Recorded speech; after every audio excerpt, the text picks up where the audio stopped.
Boa noite aos visíveis e aos invisíveis, a todos nós que estamos aqui buscando um entendimento maior, buscando alguma coisa que nos dê ânimo, ânimo é a palavra, para, como disse o pessoal, o Zé Amaral e o Sérgio, antes, quem estava aqui ouviu, para dar aquela virada de chave e ver se a gente consegue aproveitar melhor esse tempo que a gente tem no planeta, que a gente não sabe quanto tempo é. Então, essa fala de Jesus, que está anotada por João, que era contemporâneo de Jesus, eu gosto sempre de falar isso, alguns dos apóstolos não eram contemporâneos de Jesus, não conviveram com Jesus, ok? Então, João, o queridinho de Jesus, aqui entre nós, e da mãe de Jesus, ele era o queridinho de Jesus, gente, vamos deixar assim, que aí todo mundo já entende a importância de João. E João, ele estava num momento junto com Jesus, e Jesus estava, como sempre, aproveitando todas as oportunidades que ele tinha para falar. Naquela oportunidade, os fariseus, quem eram os fariseus? Eram aqueles que eram judeus, mas que levavam tudo muito a ferro e fogo. Eles não tinham nenhuma flexibilidade para aceitar, ou mesmo cogitar qualquer coisa que fosse fora uma virgulinha ali da Torá. Então, estavam aqueles que creram em Jesus, que criam em Jesus, que acreditavam em Jesus, os apóstolos, e também estavam alguns fariseus. E aí ele disse o seguinte: se vós permanecerdes na minha palavra, verdadeiramente sereis meus discípulos, e conhecerei a verdade, e ela vos libertará. Essa é uma frase que a gente ouve muito, né? A gente ouve, fala, e talvez seja interessante hoje a gente ter a oportunidade de pensar um pouco além do que a gente fala e do que a gente conhece. Lógico que o que eu vou trazer aqui é um pouco, mas tomara que já sirva para dar uma ilustrada. Então, o que Jesus queria dizer naquela hora com essas palavras? Se vós permanecerdes, não é falar assim, eu vou com você, eu vou lá, era permanecer é muito difícil. Prosseguir numa decisão é muito difícil. Basta a gente pensar nas decisões que a gente faz no dia a dia. Eu não vou mais encontrar com fulano me faz mal, mas o fulano me liga e eu não consigo permanecer naquela decisão. Muitas das nossas coisas que a gente passa no dia a dia, a gente fica escolhendo se vai permanecer naquilo ou não. E o pedido de Jesus, porque isso nada mais é do que um pedido, era uma oferta, dizendo que, olha, vocês estão comigo, não os fariseus, mas aqueles que acreditavam nele, vocês estão comigo, mas só será possível a vocês que enxerguem, que sejam contemplados com a verdade, se vocês permanecerem comigo, se vocês permanecerem na palavra. Por quê? Nem tudo podia ser revelado, como até hoje nem tudo nos foi revelado. Então, naquela época, aquilo já era coisa demais. Nós estamos aqui até hoje tentando entender o que aconteceu há 2000 anos atrás. Imagina para eles que tinham menos condições culturais e informações, menos assim, nenhuma, né, perto do que a gente tem hoje, para conseguir, e mesmo intelecto, para conseguir entender metade das coisas que Jesus falava. Mas Jesus falava com a alma, e com a alma a gente consegue entender. Às vezes o nosso intelecto não está preparado, e muitas vezes a pessoa que está conversando conosco não disse uma palavra. Foi a alma dela que vibrou, e a minha foi encontrada por essa vibração, e houve uma comunicação. É muito bacana, né? Eu acho assim, muito legal. Então, quando ele fala isso, a verdade vos libertará, o que eles estavam procurando naquela época? O que eles queriam saber? Esse aí esse Jesus aí é o Messias mesmo ou não é? Ele já fez um monte de coisas que a gente chama de milagre. Eu já vi um monte de coisa acontecer, mas será que é? Era difícil, era muito difícil naquela época. A gente está em dúvida até hoje de um monte de coisa. E naquela época era infinitamente pior, porque você tinha os fariseus, os sacerdotes e um monte de gente morrendo de medo de Jesus, porque achavam que Jesus ia pegar um poder que ele não queria, que ele não precisava, que não era nada daquilo, mas eles também não sabiam. E por não saber, se precaviam e queriam aprisionar Jesus para que ele ficasse caladinho e parasse de inventar confusão. Que era isso que eles tinham na cabeça dele, que Jesus veio para inventar confusão. E outros tinham na cabeça deles que Jesus veio para libertar o povo da escravidão do Império Romano, porque o Império Romano mandava em tudo e eles pagavam impostos para o Império Romano. E quando chega aquele cidadão dizendo, fazendo aquele monte de coisa e propondo aquele monte de coisa diferente, todo mundo, vírgula. Muitas pessoas pensaram, ele é que é o rei. Se ele está falando que ele é rei, ou se todo mundo está chamando ele de rei, sinal que ele vai tirar a gente, tirar Israel do domínio do Império Romano, que dominava tudo que era conhecido. Inclusive, Judas tinha esse pensamento. Judas Iscariotes tinha esse pensamento, tinha outro Judas. Ele tinha esse pensamento que Jesus ia salvar todo mundo daquela imposição do Império Romano. Eles não tinham nada, porque tudo que eles tinham, eles pagavam como, errado, né? Eles pagavam como tributo a Roma. Então, quando Judas Iscariotes percebe que tem uma figura diferente e essa figura é capaz de enfrentar essas outras pessoas que estavam ali representando o Império Romano, ele acha uma maravilha. E ele entrega Jesus por isso. Ele entrega Jesus porque Jesus não era o rei que ele queria, não era o rei que ele achava que ia libertar eles de Roma, não era essa pessoa. Tanto que quando ele depois descobre e vê o que fizeram com Jesus, ele comete suicídio, porque ele não consegue aguentar aquilo. Ele achou que estava fazendo uma coisa, mas acabou que ele estava matando ou sentenciando à morte o próprio Cristo. Pesadíssimo, né?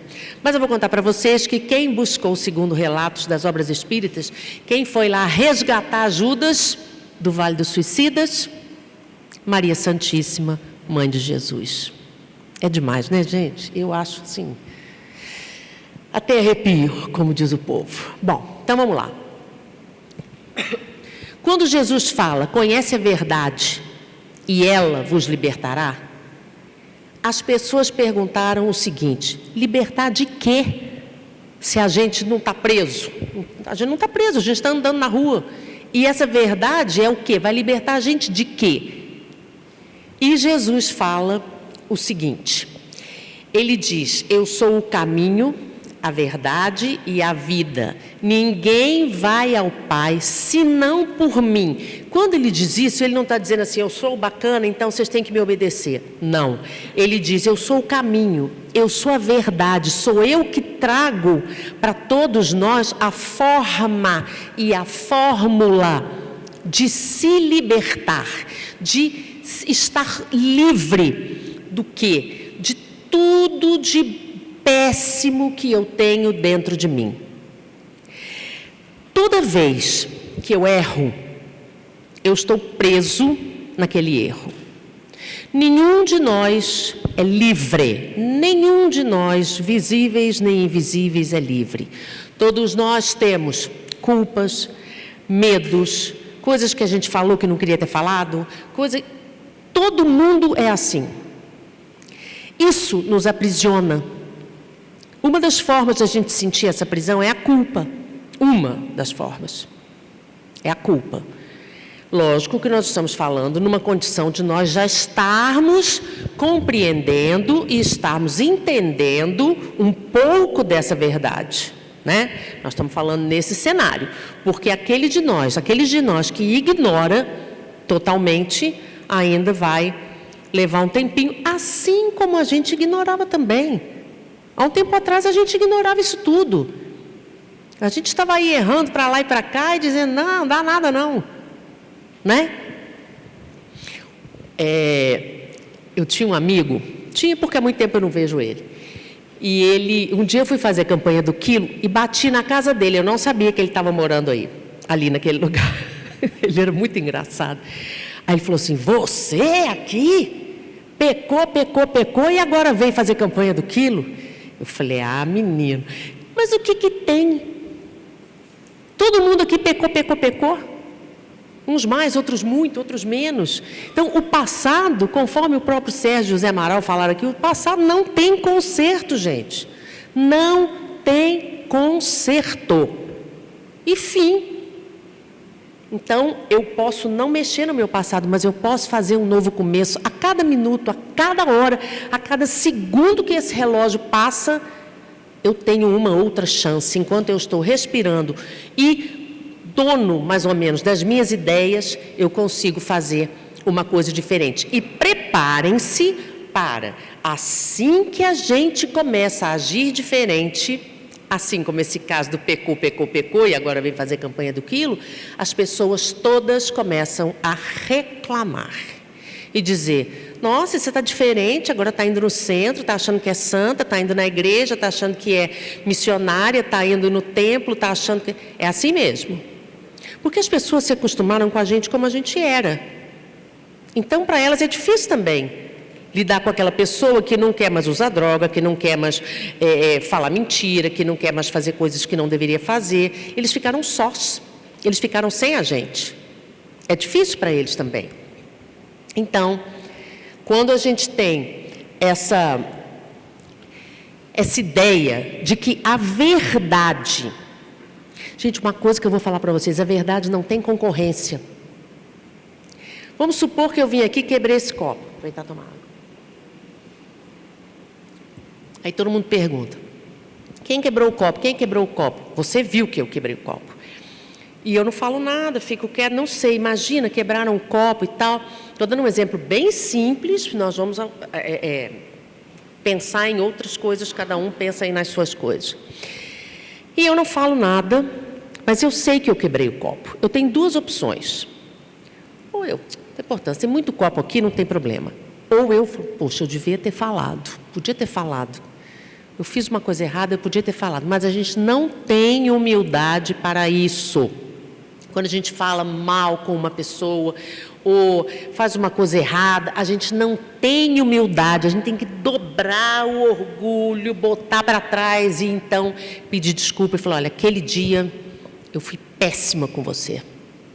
Você pode até não me desculpar, mas eu queria te falar que eu me arrependo, que eu fui péssima, que foi uma coisa horrorosa que eu fiz e eu não devia ter feito. Ao passo que isso que eu teria falado para alguém, eu fui péssima com você, eu não devia ter feito isso, isso é a verdade. Isso é a verdade. E ela não tem concorrência. Acabou. Fim. Quando eu viro e falo, gente, olha só, eu quebrei esse copo, foi sem querer, mas fui eu que quebrei. Acabou. A verdade não tem concorrência. Ela é. A verdade é. E fim. Reparem isso no nosso dia a dia, como a verdade aparece para a gente usar e a gente dá um jeitinho aqui e um jeitinho ali.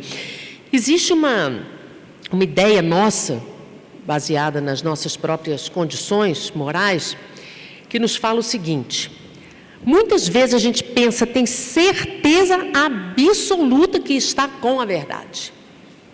Nada mais é do que uma opinião ou mesmo de um ponto de vista. O meu ponto de vista pode dizer que a doutrina espírita é a melhor que tem. O ponto de vista de um católico vai ser, a minha religião é a única que salva, vamos dizer, não sei o que ele falaria, estou dando só 2 exemplos. São pontos de vistas diferentes, mas a verdade é uma só, mesmo que a gente não conheça. A verdade é. Esse é o verbo que a gente tem que pensar sempre em relação a isso. Então, espera aí que tem um problema técnico aqui. Quando Jesus fala sobre isso, sobre permanecer nas palavras dele, o que ele quer dizer? Ele quer dizer o seguinte: já tem o roteiro, vocês já viram, vocês participaram, vocês assistiram, vocês me viram fazer uma série de coisas. Então vocês podem fazer. Tem uma frase que ele fala que eu acho fantástica, que não é dessa parte, que ele fala o seguinte: vós sois deuses, podeis fazer o que eu faço e muito mais. A gente esquece desse poder que a gente tem dentro da gente. Nós somos filhos da luz e a gente não lembra disso. Na nossa vida tribulada, a gente só pensa em pagar a conta da luz, porque uma coisa é a conta da luz, outra coisa sou eu ser luz. E eu consigo lidar com o máximo conhecido por mim, mas infinitamente infinito poder que é a luz e mais o amor do meu Pai. Nós estamos falando de Jesus porque a gente não tem capacidade para entender e muito menos rotular Deus. Quem vem da igreja católica, como eu vim, a gente lembra que era um velhinho de barba. Deus era um velhinho de barba. E isso, graças a Deus, saiu da minha mente, porque eu também não tinha entendimento para entender de outra forma. Então, era aquilo ali. Hoje, a gente olha para os universos, a gente olha para as estrelas que já nem estão mais lá, já foram. A gente olha para as poeiras cósmicas, a gente olha para tudo que tem na natureza e a gente vê Deus. Sem hipocrisia, sem conversa fiada. Você fala assim: eu vejo Deus no azul da imensidão. Conversa. A gente sente uma força e um amor, porque se não fosse esse amor do Pai por nós, e a quantidade de misericórdia, a gente não aguentava. Nós somos eternos devedores da misericórdia. É como se a gente estivesse lá em cima, mas que não aparece aqui, mas lá em cima, do lado de fora, um novelo de misericórdia, novelo de lã de misericórdia. Aí a gente faz uma bobagem e fala: meu Deus, por favor, puxando, né? Eu não vou fazer mais isso, eu preciso de ajuda, isso não é uma coisa que eu quero continuar fazendo e tal. Então, a gente sente a misericórdia de Deus, a gente tem uma outra chance, passa talvez 10 dias, menos um pouco. Meu Deus, eu sei que eu falei que eu nunca mais ia fazer isso, eu tenho certeza que eu faço. E vamos puxando, e vamos pedindo, e somos eternos devedores de um Deus que nunca vai cobrar. Nunca a espiritualidade vai nos cobrar nada, porque o nosso livre-arbítrio para o planeta que a gente vive é um livre-arbítrio bom, não é total, porque a gente não está podendo, né, ter total, mas é um livre-arbítrio razoável para viver aqui no planeta. Mas quando é que então essa conta chega? Quando a minha consciência me fala. Chega, né, Flávia? Falou, prometeu, não cumpriu. E aí a minha consciência me chama. Então eu começo a utilizar formas de fazer com que eu cresça dentro daquilo que me decresce, que me diminui. Então, está tendo vários problemas técnicos aqui, mas não tem importância. Eu queria contar uma historinha. Não é para acabar, é só para contar uma historinha. Não sei se vou contar a historinha, porque não está indo a historinha. Vamos ver se eu vou lembrar da historinha sozinha. Era uma vez um homem. Gente do céu. Faz uma vibração aí, gente. Era uma vez um homem que vivia numa caverna. E nessa caverna, a caverna era escura. E era uma caverna que tinha um cheiro ruim, muito escura. E ele ficava muito revoltado de estar ali. Então ele dizia: meu Deus, Jesus, por que eu estou aqui? O que eu fiz para merecer isso? Por que eu não consigo sair daqui? Eu não enxergo a porta, eu não sei onde a porta está, eu não consigo me libertar disso aqui. Aí, Jesus,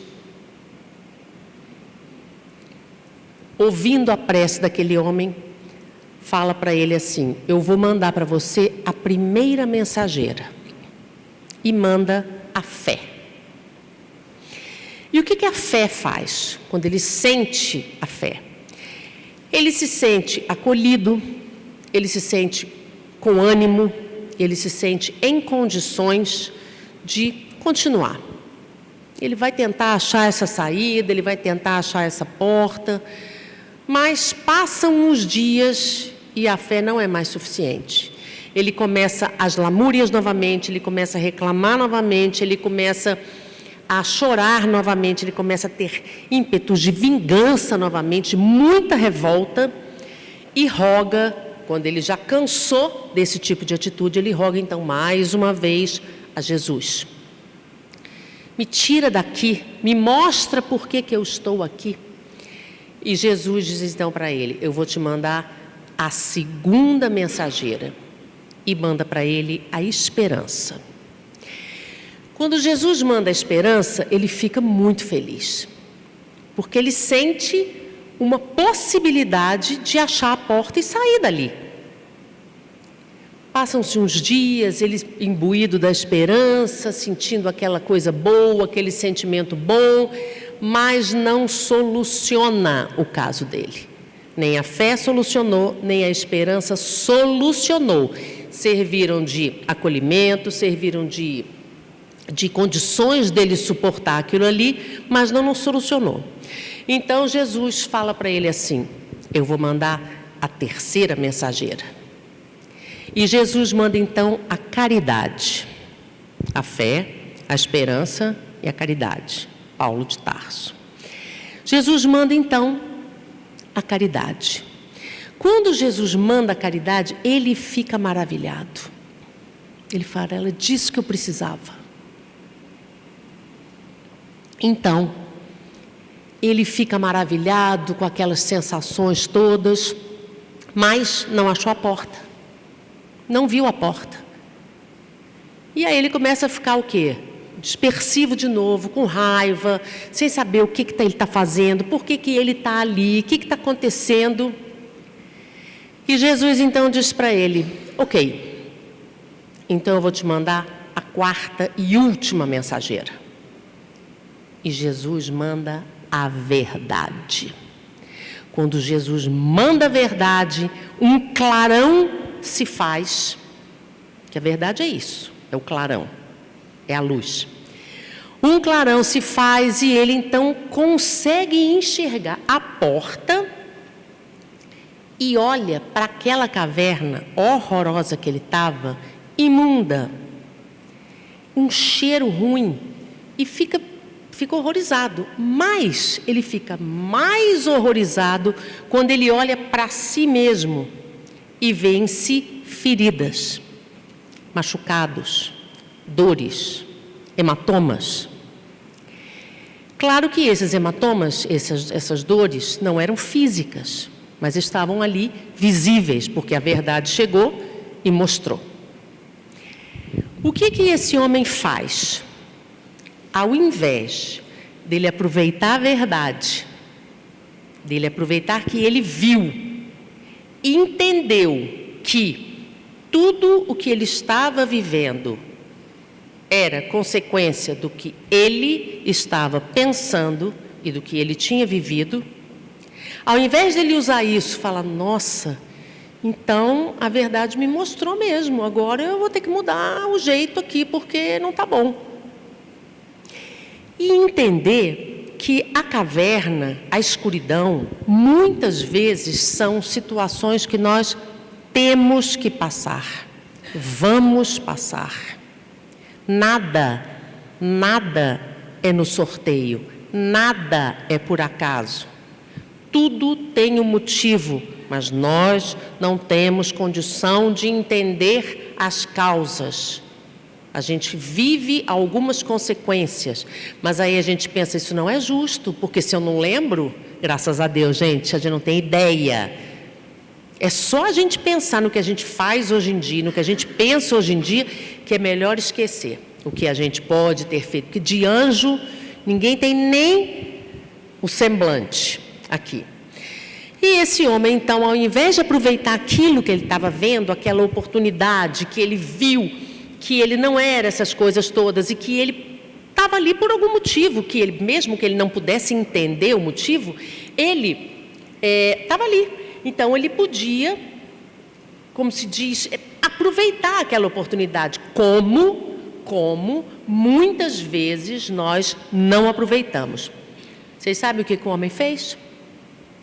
Com aquela luz toda, achou a porta e fugiu para uma outra caverna. Às vezes, a gente não entende quando as pessoas falam assim com a gente, você tem que ter autorresponsabilidade. Eu sou responsável por mim. O que a gente faz porque a gente não consegue lidar com a verdade? A gente não consegue. Então, você fala assim, esqueci que eu tinha palestra no centro hoje. Um exemplo. Pode acontecer. Já aconteceu comigo, é horrível. E aí eu falo para o meu marido, você não acredita que eu tinha palestra no centro hoje e eu não fui? Aí ele fala, nossa, Flávia, mas que péssimo. O que eu falo? Você podia ter me lembrado, né? Eu comentei com você ontem. Você podia ter me lembrado, não custava nada você ter me lembrado. Você sabia que eu tinha palestra, você sabia que era no centro tal, você sabe que toda semana eu tenho palestra, você sabe isso, você sabe aquilo. Pronto! A responsabilidade já foi lindamente passada para ele. A gente faz isso toda hora. A gente não se responsabiliza. Aconteceu um negócio comigo, há uns dois meses atrás, eu fui numa loja, encomendei umas coisas e paguei. A moça virou para mim e falou assim, olha, agora, você quando chegar lá, quando as coisas chegarem lá, você vai chamar o Zezinho, não sei o nome da pessoa, que é o montador, mas o montador não está incluso, você vai pagar ele por fora, ele faz esse serviço para a gente. Falei, sem problema nenhum. Liguei para a pessoa ontem, e falei, oi fulano, tudo bom? Está pronto? Ah, está quase pronto, está ficando lindo, você vai adorar, tarará, tarará, tarará. Aí ela falou assim, aí você vai acertar só a entrega e o montador. Eu falei, não, eu vou acertar só o montador. Eu falei mentira? Não, eu falei a verdade. Quando a gente fala a verdade, a dificuldade nossa e das pessoas de lidar com isso é tão difícil, mas tão difícil, que ela virou para mim e falou assim, não, pois é, não, eu sei, mas é porque você então acerta com ele a entrega e a montagem. Gente, a entrega não podia ser mais de R$30, não eram R$30, era a falta de palavra, de responsabilidade. A pessoa podia ter falado, Flávia, eu combinei com você a entrega, eu não me lembro. A gente falou, você sabe que a gente não lembra de tudo não lembro de nada. Estou cada dia mais gaga, lembrando menos das coisas. Então, essa é a verdade. Você vê por que ela não tem concorrência? Porque se a moça tivesse virado para mim e falado assim, Flávia, vou te contar uma coisa, eu não tenho a menor ideia se eu combinei isso com você ou não. Você se lembra? Eu podia lembrar, podia falar que sim, podia falar que não, podia mentir. Vocês percebem como a gente está longe de saber lidar com a verdade? Eu não estou falando de verdades assim, difíceis, estou falando de verdade no dia a dia. E eu tenho um jeito assim, como vocês estão vendo. E aí a pessoa falou assim, você gostou de alguma coisa? Eu falei, não achei que ficou bom. Acabou o mundo. Acabou o mundo. Você é muito chata, você é inconveniente, você não sei... Não perguntou o que eu achava. E aí eu falei, lógico, eu não estou falando de grosseria, eu não estou falando de coisas que você faz e você está sendo grosseira. Eu estou falando de coisas da vida. Você acha que fulano de tal está mentindo para mim? Você quer saber o que eu acho? Eu acho que tá. Até porque eu já vi isso, já vi aquilo, aquilo outro. Acabou a amizade com a pessoa, esquece. Esquece. Nós não estamos preparados para lidar com a verdade. E é só ela que vai nos libertar. É só ela que vai me mostrar, quando uma pessoa falar assim comigo, não foi isso que a gente combinou. Vamos rever o que a gente combinou? Vamos ver se a gente se lembra, porque eu também não lembro. Isso, a minha atitude diante dos fatos, a minha atitude, eu assumir a minha responsabilidade, a autorresponsabilidade diante de alguma coisa, faz com que a pessoa que me vê, que me ouve, essa mulher é maluca. Ela falou mesmo um negócio assim. Deixa achar o que quiser, mas é uma mostra de que dá certo, de que a gente tem que aprender a lidar com as verdades, gente. Não é fácil, não.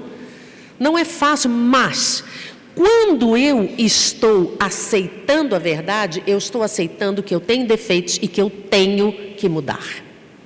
Quando alguém fala para mim, não foi isso que você combinou. O que eu estou enxergando? Estou enxergando que eu faço isso mesmo, que eu falo mais ou menos, porque eu fico com medo de falar tudo. E aí, se a pessoa reclamar, eu dou um jeito, mas se ela não reclamar, fica por isso mesmo. E a gente assim vai fazendo, porque nós não somos livres.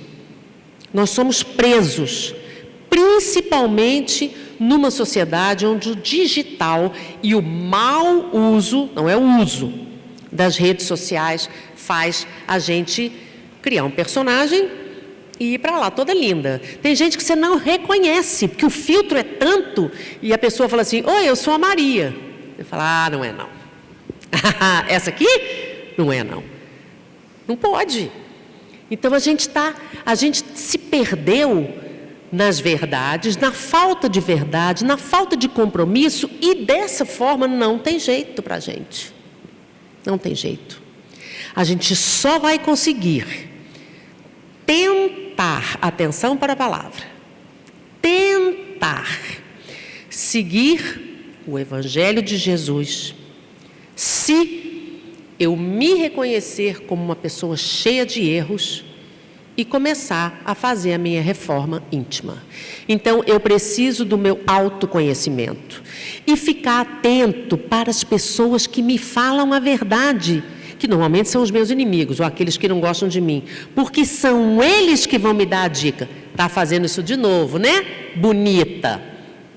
Um amigo vai falar, não, você tinha razão, porque coitado. Não tem nada de coitado, não. Não tem ninguém coitado aqui. Nós somos devedores de nós mesmos. A gente faz e desfaz conforme a nossa vontade. Só que o tempo está passando e nós não sabemos quando o tempo aqui na Terra, nosso, vai acabar. E por esse motivo, é necessário que a gente se liberte. Só tem um jeito de se libertar, é me conhecendo. Então, quando alguém fala assim para mim, pecou, e agora está fazendo campanha do quilo, naquilo ali eu estou livre. E falo, sim, você devia fazer o mesmo. Porque, até teve aquela frase, encontrou Jesus, falei, graças a Deus que eu encontrei, que ele já estava me procurando há muito tempo.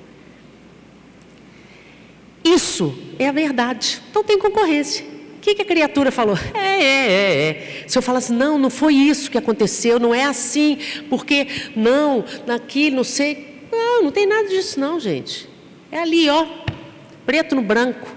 Mas isso é um treino. E nas primeiras vezes que a gente vive isso, a gente até treme. Porque não é natural para nós. Nós temos, lembra que a gente falou, pontos de vista diferentes? E nós temos outra coisa, um mundo de justificativas. Não fui no centro, perdi a palestra, esqueci da palestra, já botei toda a culpa no meu marido. E a justificativa seria, nossa, mas é porque semana passada eu tive uma palestra, eu confundi os horários. Mas é porque eu tinha tanto trabalho hoje que eu me esqueci também. A moça podia ter me ligado, a moça podia ter me lembrado, o moço podia ter falado comigo. É isso que a gente faz. Justifica e não assume. Perdi a palestra, esqueci. Me desculpa, por favor. Fim. O fim é uma palavra que tem que ser usada na nossa vida. A gente tem que dar fim às coisas. E como a gente falou, a verdade e sendo, ela tem que ser usada por nós, porque eu não preciso admitir e assumir para todo mundo meus defeitos. Aliás, eu não preciso admitir para ninguém. Ninguém. Paulo já dizia isso há muito tempo. Vencer o bom combate. O que é o bom combate? Existe o combate, que é eu e outra pessoa, né? O bom combate, o único combate que vale a pena é de mim para comigo. Flávia, eu não acredito que você fez isso de novo. É o fim da picada. E aí você fala, fiz. Você viu? Fiz de novo. Mas vou ficar mais firme, vou ficar mais esperta, vou prestar mais atenção. E assim a gente vai seguindo a vida, gente, porque ninguém vai fazer assim e vai ficar bacana. Ninguém vai fazer assim e vai parar de mentir. Ninguém vai fazer assim e parar de ver pornografia. Ninguém vai fazer assim e parar de fazer as coisas erradas. Ninguém vai fazer assim e parar de roubar e parar de mentir. Existe um momento que nem a gente aguenta mais. Nem a gente aguenta mais ser do jeito que a gente está. Não é do jeito que a gente é. Nesse momento, a gente entrega. E nessa entrega, a gente sai da frente. Saindo da frente, a oportunidade que a gente dá para a espiritualidade agir. Por que ela não agiu, então, antes? Porque eu tenho meu livre-arbítrio. Eu posso estar com a casa imunda, saber que tem uma pessoa que faz uma faxina sensacional, falar com você, fala com a fulana para mim amanhã às 7 horas. Então a minha casa está imunda, uma pessoa vai me ajudar a limpar a minha casa. Ela bate na porta e eu não abro. Como que ela vai limpar se eu não abrir? Como que ela vai me ajudar a limpar aquela imundície toda se eu não abrir? É o mesmo caso da espiritualidade. Tudo o que eles querem é que a gente cresça, que a gente evolua. Mas a gente não abre a porta, fica lá tentando, mentindo aqui, fazendo uma bobaginha ali e tal. Eles estão esperando. Mas a hora que a gente oferece a nossa vida para ser guiada por quem pode guiar, a gente não sabe de nada, nem para que lado vai direito. Eles então pegam o controle de uma das rédeas, a outra fica na nossa mão e nos mostram o caminho. Por que a outra fica na nossa mão? Porque eles podem mostrar, agora nós vamos para cá, para a esquerda, e você fala assim, não vou, e puxa. A gente faz isso. A gente tem esse poder falso de ser controlador, né? A gente adora controlar e achar que a gente é o próprio Deus. Tanto é que quando a gente vê, aconteceu com fulano isso, você ficou vendo, bem feito. Eu sabia que ia acontecer. Porque aí descreve e discorre sobre aquele assunto como se fosse assim, a menos pecadora do universo. A menos pecadora do universo. Então, diante disso tudo que a gente viu, a gente pode entender que verdade não é o que a gente manipula pelo nosso interesse. Verdade não é o meu ponto de vista em relação a nada. Verdade não é o que eu acho. Verdade não é o que você acha. A verdade é. Se eu sou capaz de enxergar, bom. Se eu ainda não sou, vou chegar lá. E o que a verdade faz que me liberta? Ela faz eu entender como eu sou, e quando alguém virar para mim e falar isso, e falar para mim assim, você era muito mentirosa, eu viro e falo, era mesmo, mas agora estou tentando não ser. Acabou a pessoa, não tem conversa mais, é aquilo que eu falei, fim. A verdade não tem concorrência. Era isso, um assunto difícil, um assunto muito difícil, muito responsabilizador de nós mesmos e para nós mesmos, mas é para isso que a gente está aqui, para vencer o bom combate, vencer em mim tudo que ainda não presta e fazer a minha vida ser mais leve do jeitinho que eu quero. Que Jesus nos abençoe, boa noite e muito obrigada.